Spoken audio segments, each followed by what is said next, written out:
নমস্কার, সবাই ভালো আছেন তো? কিছুক্ষণের আরও একটি নতুন ব্লগে আপনাদের সবাইকে স্বাগত জানাই।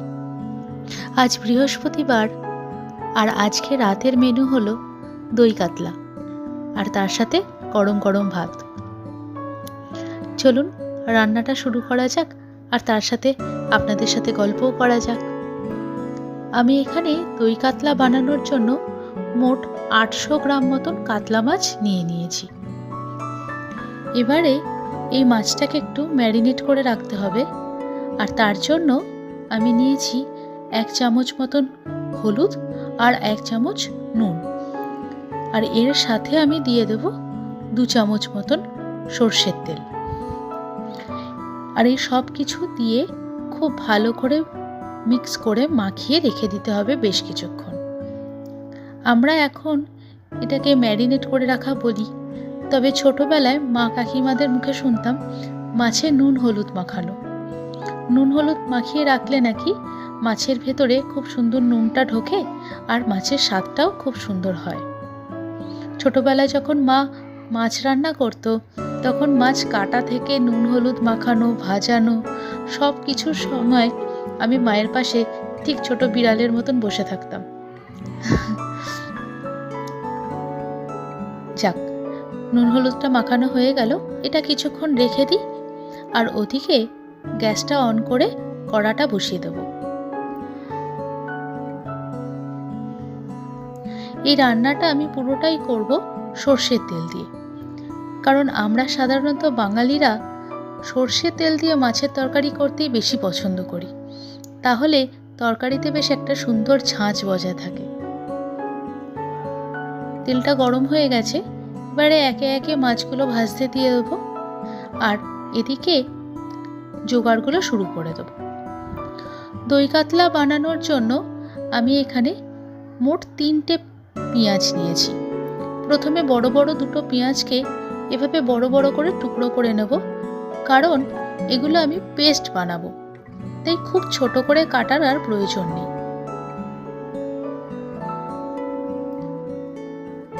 আর এরপর একটা ছোট পেঁয়াজ, এটাকে একটু ছোট ছোট করে স্লাইস করে কেটে নেব। এই পেঁয়াজটাকে ভেজে রেখে দেবো।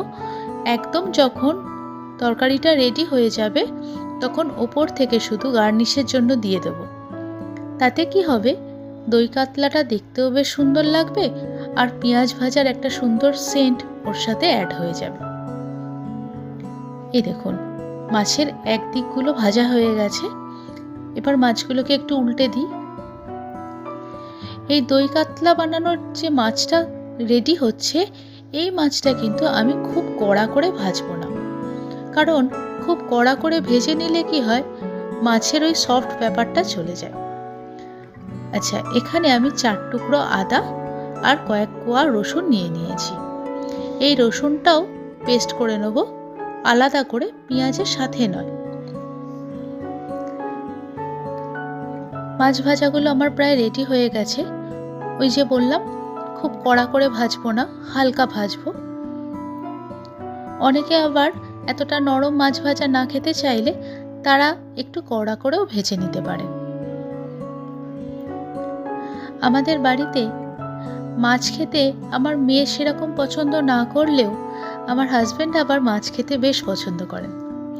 এমনিতে সাধারণত ওনার কোনো রান্নাতেই তেমন অনীহা নেই, ভালো করে যাই রেঁধে দেবে তাই খায়, তবে মাছটা ওনার একটু বেশি পছন্দ।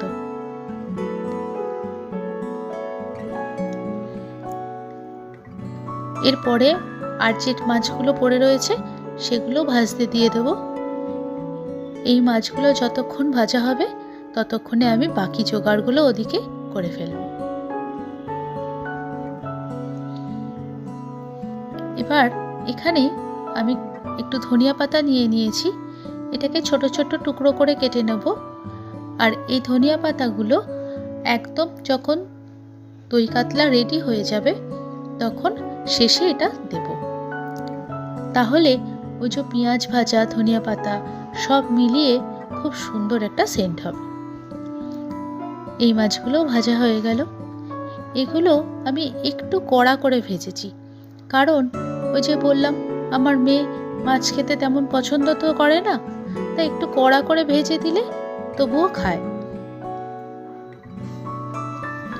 আচ্ছা, এখানে না একটা সুন্দর পেস্ট আমরা বানিয়ে নেব, যেটা কিনা এই তরকারিটাকে আরও সুন্দর করবে। আমি এখানে নিয়েছি 150 গ্রাম মতন কাজু বাদাম, আর তাতে 1.5 চামচ মতন জিরে।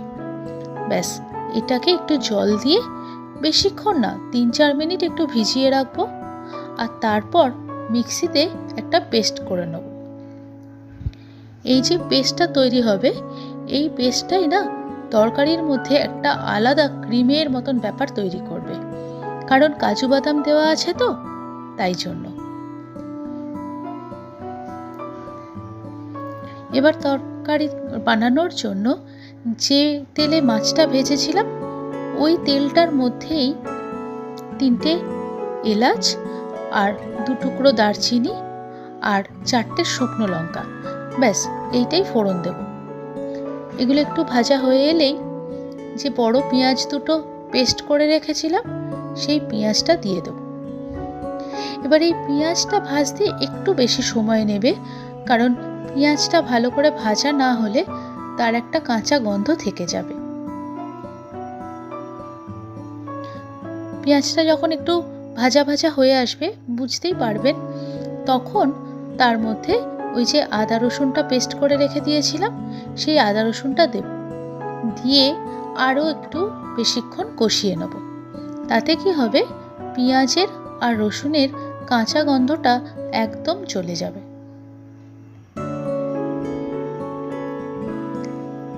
এবার এইটা যখন একটু সুন্দর করে কষানো হয়ে যাবে না, তখন যে পেস্টটা আমরা বানিয়ে রাখলাম, তখন সেই পেস্টটা এর মধ্যে দিয়ে দেবো, আর সেটা দিয়ে গ্যাসের ফ্লেমটা একদম কমিয়ে দিয়ে আমরা আরও কিছুক্ষণ কুক করে নেব।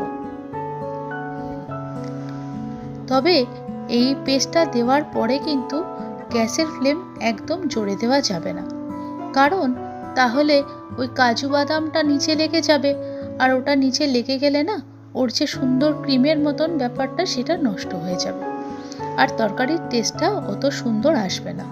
তাই একদম লো ফ্লেমে ধীরে ধীরে নেড়ে নেড়ে একটু কুক করে নিতে হবে।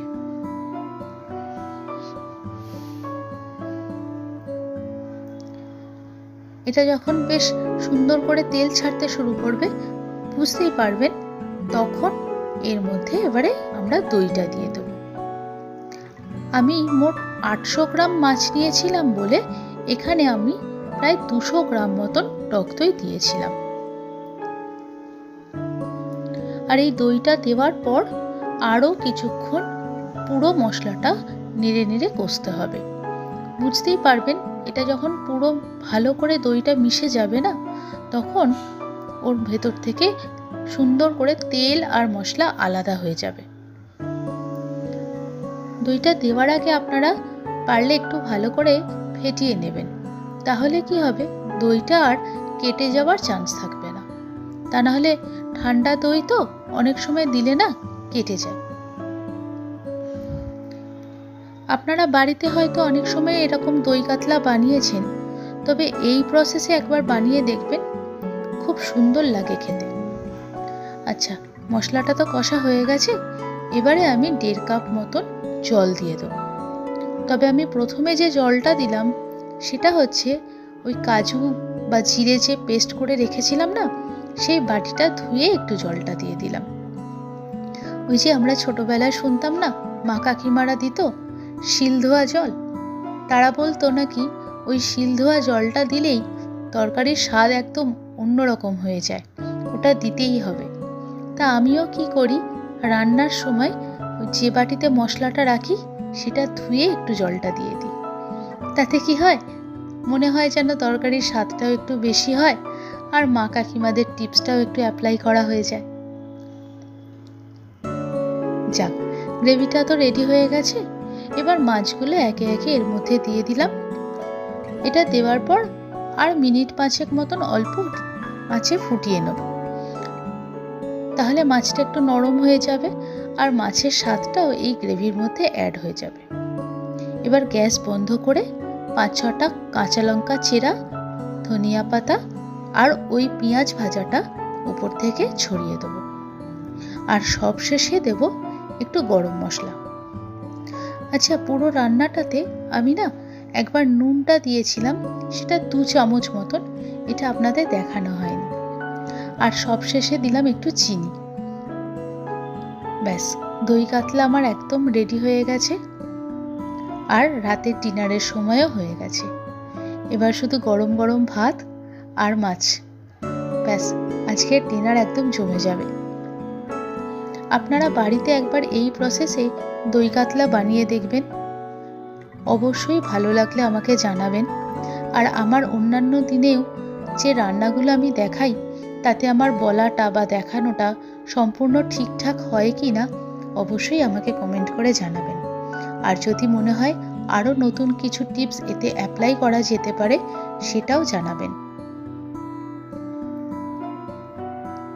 চলুন, আমি তো এবারে ভাত নিয়ে বসে পড়েছি, কারণ এখন আমি ডিনার করে নেব। আর এতক্ষণ আমার ভিডিওটা দেখার জন্য আপনাদের অনেক ধন্যবাদ। ভিডিওটা ভালো লাগলে একটা লাইক করে দেবেন, আর অবশ্যই সাবস্ক্রাইব করে আমার চ্যানেলটার পাশে থাকবেন। খুব তাড়াতাড়ি দেখা হচ্ছে পরের একটি নতুন ব্লগে। ততক্ষণের জন্য বাই বাই।